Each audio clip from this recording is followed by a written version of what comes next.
Danny Flexent here for SecondsOut. Delighted to welcome for the first time to the channel heavyweight Matty Harris. Matty, how are you? Very well, thank you. How are you? Yeah, I'm good. We're here at the Wasserman launch, if you like, of all the fighters now in their stable. You're one of them, of course. GB background, Olympics coming, not for another 3 years, but still, you know, promising chances for you to get there. Why have you decided, firstly, to turn pro now, and also to go with Wasserman? Because the deal was so good, to be honest. It's right deal, right time, right place, so I would have been silly not to take it. Does that make sense? So I forgot the second part to that question.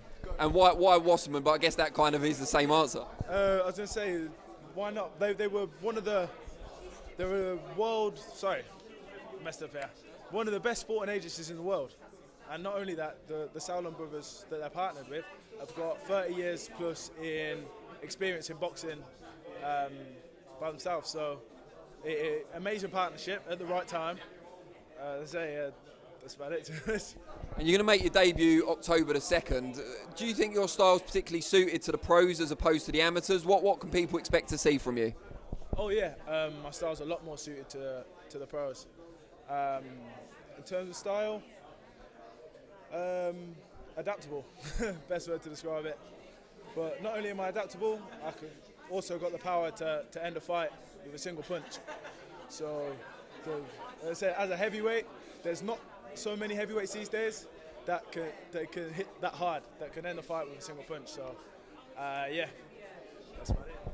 And tell us about sparring. Obviously, you've sparred current pros already, as most amateurs have. Just tell us some of the notable names you've sparred and what you've learned from that. Yeah, as an amateur, I've been sparring, say, Olympic level to genuine world level professionals. So I've built up a wealth of experience. All right, it is sparring, it's not fighting. I get it. I don't need people to get out. I understand that. But in terms of ring time with some of the best names out there, Daniel Dubois, Hughie Fury, Nathan Gorman, David Adelaide, Richard Riakporhe, and more Frazer Clarke. I've been in there with let's say, anyone apart of, there's the top three, Dillian Whyte, Tyson Fury, AJ. I haven't managed to get in the ring with yet, but I don't imagine that's too far around the corner. But yeah, it's been an amazing experience. I spent a long time in camp with Hughie and Peter, three or 4 months up there, I think, and that did me, honestly, the world of good. It was brilliant. So yeah, I'm ready for the pros. You've got the GB pedigree, you've sparred some of the best. We're pretty confident you're going to get the job done in the ring. What's going to make you kind of a big crossover star, because you're now on a massive platform in Sky Sports? I'm entertaining and my fighting style. As I said, I can punch. And in terms of heavyweights, is there really anyone out there at the minute that, sorry, and I'm figuring out how to think because it's so noisy in here. But yeah, in terms of heavyweights, is there anyone that's really can stop someone with a single punch? And not only that, I'm dedicated to my craft. I've had, I spent a long period of time, about 9 months, 9 months, sorry, in between work and training. I was having to sleep in my car, and even after training, I've been living in a caravan for the past 8 weeks, part of my training camp. Do you know what I mean? I was working 12.5-hour shifts as a labourer, just so I could afford to put fuel in my car to get to training, to pay for my insurance, etc. Do you know what I mean? I'm not really sure. There's obviously a lot of dedicated fighters out there, but I'm really in it. Do you know what I mean? As I say, I'm not sure you'll find anyone that's as dedicated as I am. And are you able to be a full-time pro now, or are you still working? Oh, right now, full-time pro. Luckily, I've got amazing sponsors. One of them being Watches of Bath, MF Plastics. Shout out to them. Yeah.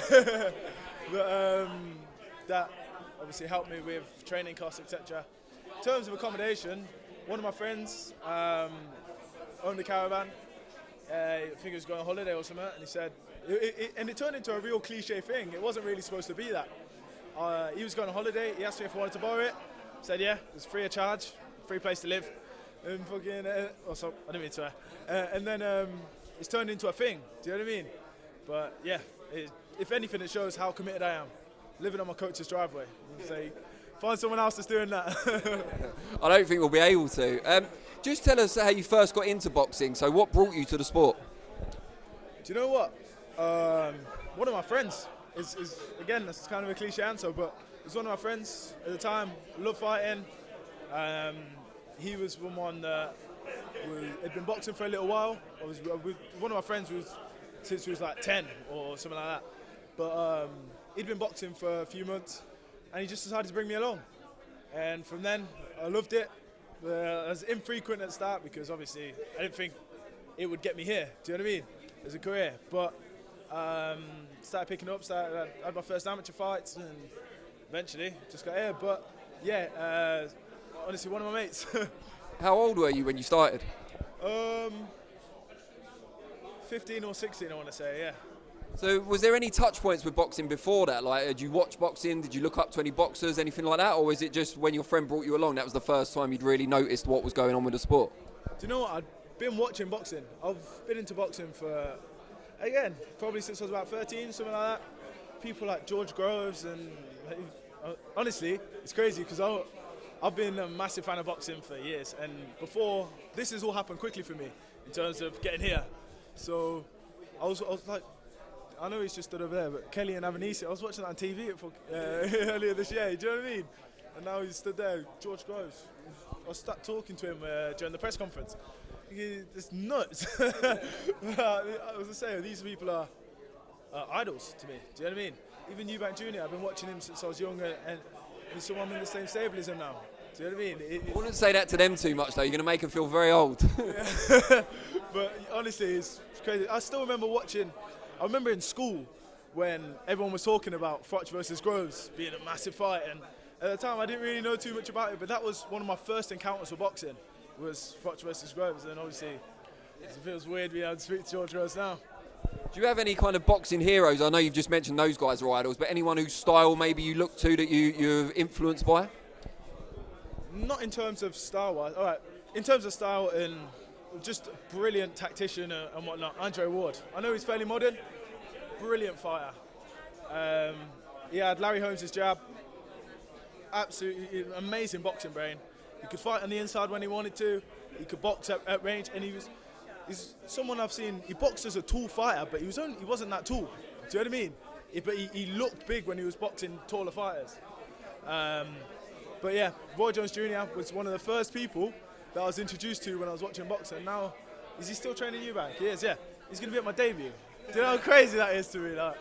But yeah, can't wait to meet him, obviously. I'm going to at some point, probably on Fight Week or something like that.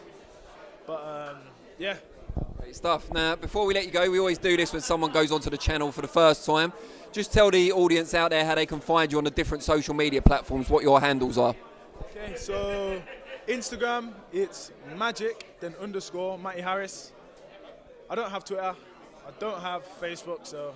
No TikTok, come on. I don't mess around on TikTok or anything like that, man. Well, they can find you on Instagram. I'm sure it'll be very entertaining. And best of luck for your debut on the 2nd of October.